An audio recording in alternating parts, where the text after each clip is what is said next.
റോഡിൽ വെള്ളം കെട്ടുന്നതിൽ മണ്ണിട്ട് പൊക്കിയത് ചോദ്യം ചെയ്തതിന് വീട്ടമ്മയെ അതിക്രൂരമായി മർദ്ദിച്ച ദൃശ്യങ്ങൾ നമ്മളിപ്പോൾ കണ്ടിട്ടുണ്ട്. അത് വളരെ ദയനീയമായ കാഴ്ചകൾ തന്നെയാണ്. ഇരുമ്പ് ചൂലുകൊണ്ടാണ് അവരുടെ കഴുത്തിൽ കുത്തിയിരിക്കുന്നത്. എന്താണ് സംഭവിച്ചതെന്ന് നമുക്ക് അവരോട് നേരിട്ട് തന്നെ ചോദിക്കാം. കലാകാരി കൂടിയായിട്ടുള്ള ശ്രീജ കളപ്പുരയ്ക്കൽ ചേരുന്നുണ്ട്. ചേച്ചി, എന്താണ് സംഭവിച്ചത്? ഇതുപോലെ ഞാനത് കൗൺസിലറേയും കൂടെ വിളിച്ചറിയിച്ച് ഇവിടുന്ന് റോഡിലൂടെ ഒഴുകി പോകുന്ന വെള്ളമാണ്. അത് അവിടെ ബ്ലോക്കായി നിന്നിട്ട് വാഴകൾ മറിഞ്ഞു വീണ കണ്ടപ്പോൾ ഞാൻ ശ്രദ്ധിച്ചു. സാധാരണ ഞാൻ വീടിന്റെ പുറത്തധികം ഇറങ്ങാറില്ല. ഞാൻ ഇതിന്റെ ഉള്ളിൽ തന്നെയാണ് എന്റെ ലോകം. അപ്പോൾ അത് കണ്ടപ്പോൾ അവിടെ മണ്ണിട്ട് ഉയർത്തിയതായിട്ട് കണ്ടു. അപ്പം ഞാനത് ആ ചേട്ടനോട് ചോദിച്ചപ്പോൾ ആള് പറഞ്ഞു, അത് ഞാൻ എന്റെ മുറ്റത്താണ്, എന്റെ വീടിന്റെ മുറ്റത്താണ് ഞാൻ പൊക്കണത്. നിങ്ങൾ വേണമെങ്കിൽ നിങ്ങൾ അവിടെ വേണമെങ്കിൽ പൊക്കിക്കോ, അതെന്താ വെച്ചാൽ നിങ്ങൾ ചെയ്തോന്നു പറഞ്ഞു. ഞാൻ കൗൺസിലറെ വിളിച്ചു. കാരണം പഞ്ചായത്തുമായി ബന്ധപ്പെട്ട കാര്യമായതുകൊണ്ട് കൗൺസിലറെ വിളിച്ചു.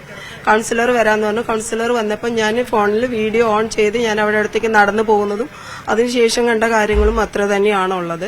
അയാൾ പർപ്പസ്ഫുള്ളി അത്രയും ഷാർപ്പായിട്ടുള്ള സാധനം കൊണ്ട് എന്റെ കഴുത്തിൽ കുത്തുകയാണ് ചെയ്തത്. ആദ്യം നിങ്ങൾ തമ്മിലുള്ള സംഭാഷണം വളരെ സൗമ്യമായിട്ടാണ്. ചേച്ചി കാര്യങ്ങൾ ചോദിക്കുന്നു. അയാള് ആ ദൃശ്യങ്ങളിൽ കാണുമ്പോൾ ചോദ്യം ചെയ്യുന്നുണ്ട്. കൗൺസിലറാണ് ചോദ്യം ചെയ്യുന്നത്, സംസാരിച്ചത്. ഞാൻ പറഞ്ഞ അയാൾക്ക് ആ രീതിയിൽ എന്നോടൊരു വൈരാഗ്യം തോന്നാനുള്ള മോട്ടീവ് എന്ന് പറയുന്നത് ഏകദേശം 4 മാസം 5 മാസം ആയിട്ടുള്ളൂ. അതുവരെ അയാൾ എന്നോട് നല്ല സൗഹാർദ്ദപരമായിട്ട് നിന്ന ഒരു വ്യക്തിയാണ്.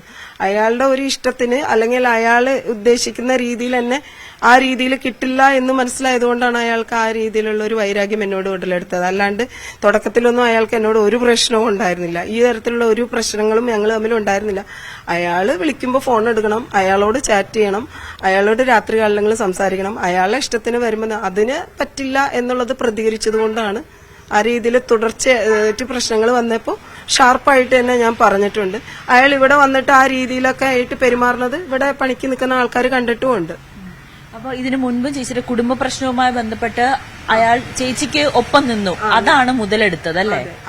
അതിനൊരു പ്രതിഫലം എന്നോണം അയാൾ രാത്രികാലങ്ങളിൽ സ്ഥിരമായിട്ട് വിളിക്കാറുണ്ട്. എന്റെ ഫോണിൽ അയാളുടെ ചാറ്റും അയാൾ അയച്ചിട്ടുള്ള വോയിസ് മെസ്സേജും അയാൾ അയക്കാറുള്ള സമയങ്ങൾ നിങ്ങൾക്ക് പരിശോധിച്ചാൽ മനസ്സിലാവും. 1 മണി, 2 മണി, 11:30, 2 മണി ഈ രീതിയിലാണ് അയാളുടെ പെരുമാറ്റങ്ങളും കാര്യങ്ങളും ഉണ്ടായിരുന്നത്. ഞാൻ എന്റെ സുഹൃത്ത് ഉൾപ്പെടെ എന്റെ അടുത്ത് ഇവിടെ പണിക്ക് വരുന്ന ആൾക്കാർ ഉൾപ്പെടെ എല്ലാവരെയും ഞാൻ അറിയിച്ചിട്ടുണ്ടായിരുന്നു. ഈ മെസ്സേജുകൾ ഞാൻ കാണിച്ചിട്ടുണ്ട്. ഇവിടെ പലർക്കും ഇത് അറിയാം. പക്ഷെ നമ്മളിത് പുറത്ത് ഒരുപാട് ഫ്ലാഷ് ആക്കില്ല. അയാൾ ഫാമിലി ആയിട്ട് ജീവിച്ചോട്ടെ, നമ്മളായിട്ടൊരു പ്രശ്നം ഉണ്ടാക്കണ്ടെന്ന് വെച്ച് ഞാൻ പരമാവധി ഒതുങ്ങി നിന്നതാണ്. പക്ഷെ അയാൾ അത് ഞാൻ എതിർത്ത് പറഞ്ഞു എന്ന് കണ്ടതിന് ശേഷം അയാൾ എന്റെ ഹസ്ബൻഡായിട്ട് കൂടുതൽ അടുക്കുകയും കൂടുതൽ സൗഹാർദ്ദപരമായിട്ട് നിൽക്കുകയും അയാളുടെ കൂടെ ചേർന്നുകൊണ്ട് ഒരുതരം ടൂള് പോലെ അയാൾ ഉപയോഗിച്ചുകൊണ്ടിരിക്കുകയാണെന്നാണ് ഞാൻ കാണുന്നത്. ഞാനത് കാണുമ്പോൾ എനിക്ക് വിഷമമുണ്ട്. കാരണം ഇയാൾ ഇതൊന്നും അറിയാതെയാണല്ലോ ഇയാളെ അടുത്ത് ചേർത്ത് പിടിച്ച് നിർത്തണേ എന്നുള്ള സങ്കടം എനിക്കുണ്ട്. പക്ഷെ എന്ത് ചെയ്യാൻ പറ്റും? പക്ഷെ അത് അവസാനം വന്ന് എങ്ങനെയാണ്?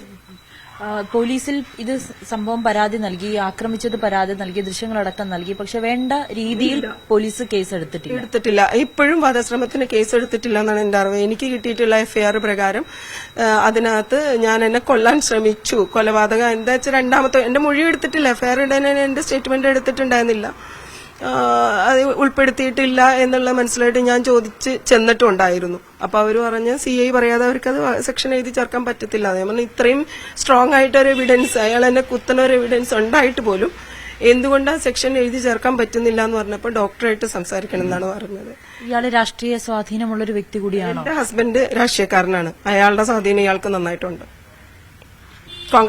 അടുത്ത നടപടിയായിട്ട് എന്താണ് തീരുമാനിച്ചിരിക്കുന്നത്? ഞാനിത് ഫൈറ്റ് ചെയ്യാൻ തന്നെ തീരുമാനം. കാരണം ഒരു പെണ്ണിനെ പബ്ലിക് റോഡിലിട്ടിട്ട് ഇതുപോലെ കുത്തി ആക്രമിച്ച് പരിക്കേൽപ്പിച്ചിട്ട് ഒരാൾക്കാർ പോലും തിരിഞ്ഞു നോക്കുകയോ സപ്പോർട്ട് ചെയ്യുകയോ ചെയ്യാത്ത ഒരു ഏരിയയിൽ നിന്നുപോകാൻ തന്നെയാണ് തീരുമാനം. ഇത് യുദ്ധം ചെയ്യാൻ തന്നെ തീരുമാനം.